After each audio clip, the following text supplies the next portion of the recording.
reka ngire ikintu nkwibariza, ese wowe unkurikiye utekereza ko website zinjiza amafaranga gute? Muri iki gihe abantu benshi bashishikajwe cyane no gukora website, baravuga business idafite website iri gusigara. Ni nabyo, ariko se website zinjiza amafaranga gute? Hari umuntu wize kumbaza ikintu kimwe gisekeje, ambaza ngo ese iyo usize application kuri Play Store batangira kukwishyura? Ambaza ngo none se iyo ufite website isurwa cyane aya ma network company arabikwishyurira ko abantu baba bakoresha internet baguze?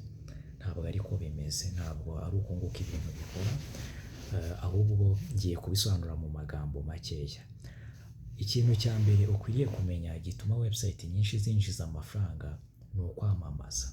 Kwamamaza ibikorwa by'abandi bantu, abantu bakaba bakwishyura ukagira ibintu bamamariza muri website yawe, ibyo ngibyo byinjiza amafaranga.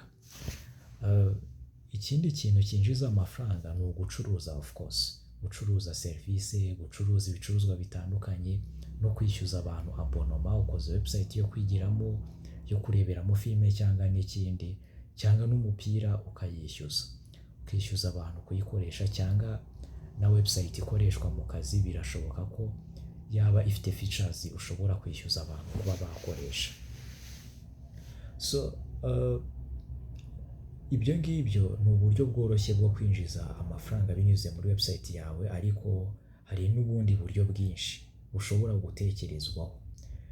Ushobora no kubaka website abandi bantu baza bagakoreramo website zabo bakakwishyura.